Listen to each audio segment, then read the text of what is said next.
आज के इस वीडियो में हम लोग क्या करने वाले हैं दोस्तों, आप लोग तो थंबनेल को देखकर ही समझ गए होंगे। ठीक है, तो चलिए हम लोग सीधे आते हैं क्वेश्चन आंसर पे। देखिए आज का जो पहला प्रश्न है दोस्तों, वो आपके स्क्रीन पे हाजिर हो चुका है। पहला प्रश्न है, सऊदी अरब की मुद्रा क्या है दोस्तों? तो देखिए आप, सऊदी अरब का जो मुद्रा है वो दोस्तों रियाल। ठीक है, रियाल। अगर हम लोग बात करते हैं सऊदी अरब की राजधानी कहाँ है, तो देखिएगा रियाद है। ठीक है, रियाद, ये राजधानी हो जाएगा दोस्तों सऊदी अरब का। ठीक है, दोनों आप लोग याद कर लीजिएगा। नेक्स्ट बढ़ते हैं क्वेश्चन नंबर 2 में। स्वतंत्र पाकिस्तान की पहली राजधानी कहाँ थी दोस्तों? स्वतंत्र पाकिस्तान की पहली राजधानी थी दोस्तों, वह थी कराची। ठीक है, पहली राजधानी दोस्तों कराची थी, लेकिन अभी वर्तमान में दोस्तों पाकिस्तान की राजधानी है इस्लामाबाद। देखो यहाँ पर लिखा हुआ है इस्लामाबाद। ठीक है, इस्लामाबाद ये दोस्तों अभी प्रेजेंट में राजधानी है, लेकिन जब स्वतंत्र भारत की पहली राजधानी बनी थी तो बनी थी दोस्तों कराची। ठीक है, इतना आप लोग याद कर लीजिएगा। नेक्स्ट बढ़ते हैं 3 नंबर। अंतर्राष्ट्रीय ओलंपिक समिति द्वारा 2028 के लॉस एंजलिस में आयोजित होने वाली ओलंपिक खेलों में किन नए खेलों को शामिल किया गया है? किन नए खेलों को शामिल किया गया है दोस्तों? तो देखिएगा सर्फिंग ना, क्लाइंबिंग और स्केट बोर्डिंग, ये उपयुक्त सभी जगह सभी। ठीक है, ये सभी को दोस्तों खेलों को शामिल किया गया। आपको पता है हुआ 2024 में वो ओलंपिक खेलों का आयोजन पेरिस में हुआ, जबकि 2028 दोस्तों लॉस एंजलिस में होगा। ठीक है, तो उपयुक्त सभी इसका राइट आंसर हो जाएगा। उपयुक्त सभी इस क्वेश्चन दोस्तों राइट आंसर हो जाएगा ऑप्शन नंबर डी वाला। ठीक है, ऑप्शन नंबर डी उपयुक्त सभी। नेक्स्ट बढ़ते हैं। हाल ही में वर्ष 2021 के लिए संयुक्त राष्ट्र महिला पुरस्कार किस भारतीय खिलाड़ी को दिया गया है? किस भारतीय खिलाड़ी को दिया गया है? तो याद रखिएगा दोस्तों, दिव्या हेगड़े को दिया गया है। ठीक है, दिव्या हेगड़े को दिया गया है। Option number A right answer है। ठीक है, ये कहाँ के रहने वाली है दोस्तों? तो याद रखिएगा, ये है कर्नाटक के रहने वाले, कर्नाटक के रहने वाली है। ठीक है, चलिए आगे बढ़ते हैं क्वेश्चन नंबर 5 में। निम्न में से कौन शास्त्रीय भाषा में शामिल नहीं है दोस्तों? देखिएगा, शास्त्रीय भाषा में शामिल नहीं हुआ दोस्तों मराठी शामिल नहीं है। आपको पता है दोस्तों शास्त्रीय भाषा में टोटल 6 भाषा शामिल है। ठीक है, टोटल 6 लैंग्वेज शामिल है, जैसे कि तमिल, संस्कृत, कन्नड़, तेलुगु, मलयालम और उड़िया। ये 6 भाषा दोस्तों शामिल है, लेकिन दोस्तों मराठी शामिल नहीं है। यानी ऑप्शन में क्या हो जाएगा? डी इस क्वेश्चन का राइट आंसर हो जाएगा। ठीक है, लेकिन ये संभावना है दोस्तों जो मराठी है ये जल्द ही शास्त्रीय भाषा में शामिल किया जा सकता है। चलिए आगे प्रश्न पढ़ते हैं क्वेश्चन नंबर 6 में। भारत के किस संस्थान में जैव ईंटों से निर्मित देश के पहले भवन का उदाहरण किया गया है दोस्तों? किस संस्थान में? क्या देखिएगा, वो संस्थान है IIT Hyderabad. Option number C इस क्वेश्चन का राइट आंसर हो जाएगा। आगे बढ़ते हैं। निम्नलिखित में से वह व्यक्ति कौन है जिसका नाम देवानाम प्रियदर्शी है? ठीक है, देवानाम प्रियदर्शी दोस्तों वो व्यक्ति कौन है? तो व्यक्ति दोस्तों मौर्य राजा अशोक। ठीक है, वो व्यक्ति दोस्तों मौर्य राजा अशोक हैं। नेक्स्ट बढ़िए क्वेश्चन नंबर 8 में। निम्नलिखित में से किसे तोता ए हिंद कहा गया है? तोता ए हिंद कहा गया है, क्या देखिएगा, तोता हिंद दोस्तों अमीर खुसरो कहा गया है। Option number C. ठीक है, अमीर खुसरो कहा गया है। Option number C. आगे बढ़ते हैं। स्वामी दयानंद सरस्वती ने प्रथम आर्य समाज 1875 ईस्वी में कहाँ स्थापित किया था? स्वामी दयानंद सरस्वती ने प्रथम आर्य समाज 1875 ईस्वी में कहाँ स्थापित किया था? क्या देखिएगा, बम्बई में। ठीक है, कहाँ किया था? बम्बई में किया था। ऑप्शन नंबर ए इस क्वेश्चन का राइट आंसर हो जाएगा। नेक्स्ट बढ़ना क्वेश्चन नंबर 10। निम्न में से किसने गदर पार्टी की स्थापना की थी? गदर पार्टी की स्थापना किसने की थी दोस्तों? देखिएगा, गदर पार्टी की स्थापना किसके द्वारा किया गया था? लाला हरदयाल के द्वारा। लाला हरदयाल के द्वारा दोस्तों कब किया गया था? 1913 में। ठीक है, 1913 में दोस्तों अमेरिका में किया गया था। याद रखिएगा। ठीक है, अमेरिका में एक नगर में किया गया था।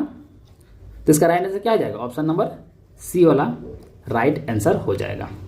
दोस्तों हम आप लोग जितना ही प्रैक्टिस सेट करवा रहे हैं, अगर आप लोग इतना ही प्रैक्टिस सेट करके अगर आप लोग एग्जाम में जाते हैं दोस्तों, तो ये आप लोग के लिए सफिशियंट हो जाएगा। ठीक है, अच्छा खासा प्रैक्टिस हो जाएगा, क्योंकि दोस्तों हम इस चैनल में लगभग 25 सेट आप लोग हम प्रैक्टिस कराने वाले हैं। 25 सेट विज्ञान का, 25 सेट होगा आप लोग का कंप्यूटर का 25 सेट होगा झारखंड जीके का, और 25 सेट दोस्तों सामान्य जीके का होगा, ठीक है, यानी जीएस का होगा।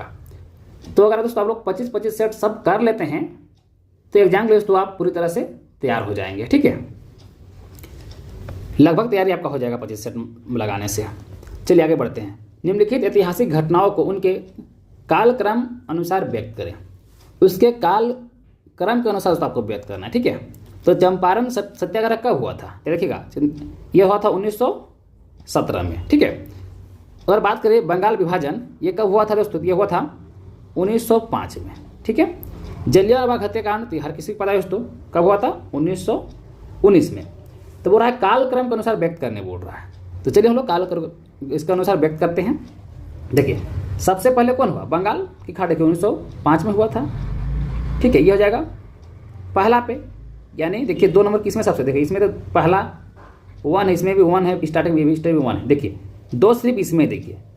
दूसरा दोस्तों 1905 से 17, फिर 17 से 19 ये वाला, यानी कह सकते हैं ये वाला ऑप्शन नंबर सी होगा राइट आंसर, ठीक है। ऑप्शन नंबर क्या हो जाएगा, सी राइट आंसर हो जाएगा। नेक्स्ट बढ़ते हैं, क्वेश्चन नंबर 12। निम्नलिखित में से कौन सा युग्म सही नहीं दोस्तों, कौन सा युग्म सही नहीं है, ठीक है।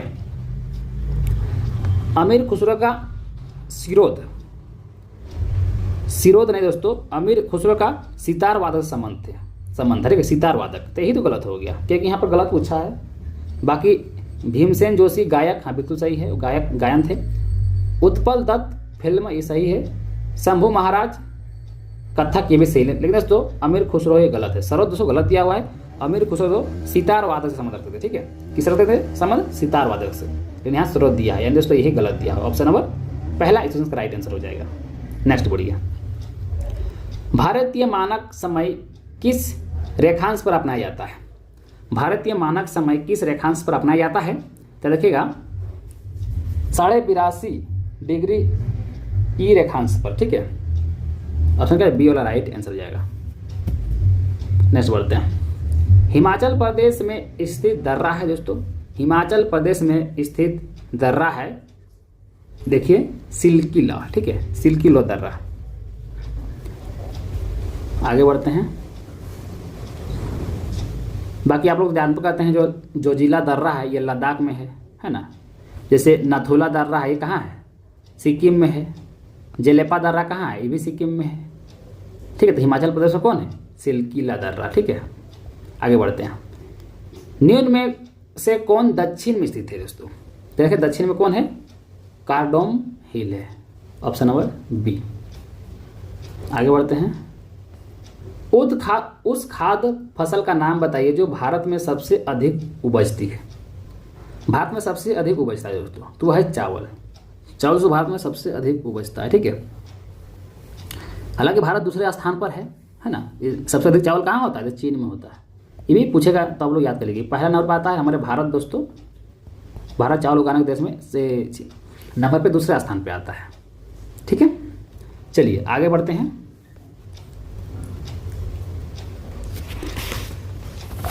क्वेश्चन नंबर 17 में देखिए क्या है। कोयले का सबसे बड़ा भंडार किस राज्य में है, तो कोयला के लिए आपको पता है तो हमारा झारखंड सबसे अधिक फेमस है कोयला के, ठीक है। बाकी उड़ीसा, छत्तीसगढ़, पश्चिम बंगाल और मध्य प्रदेश में भी पाया जाता है, लेकिन सबसे अधिक कोयला और बढ़िया कोयला झारखंड में पाया जाता है। क्वेश्चन नंबर 18 है, भारत में निम्नलिखित में से कौन से राज्य में सर्वाधिक क्षेत्र मैंग्रोव के तहत है, क्या देखिएगा, पश्चिम बंगाल का, ठीक है।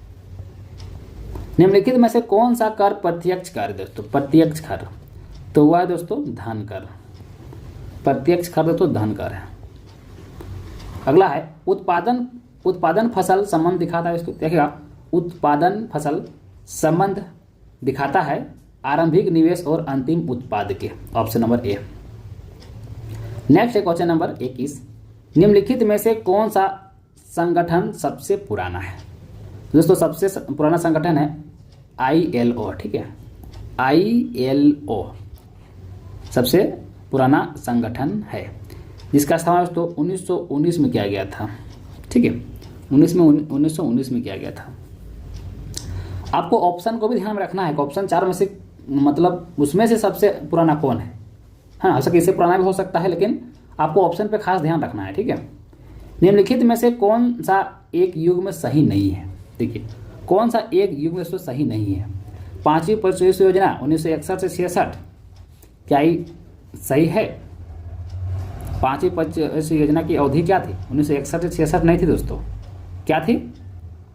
1974 से 79 था। यानी दोस्तों पहला ही तो गलत हो गया कि गलत ही तो पूछ रहा है, तो पहले ही तो गलत हो गया।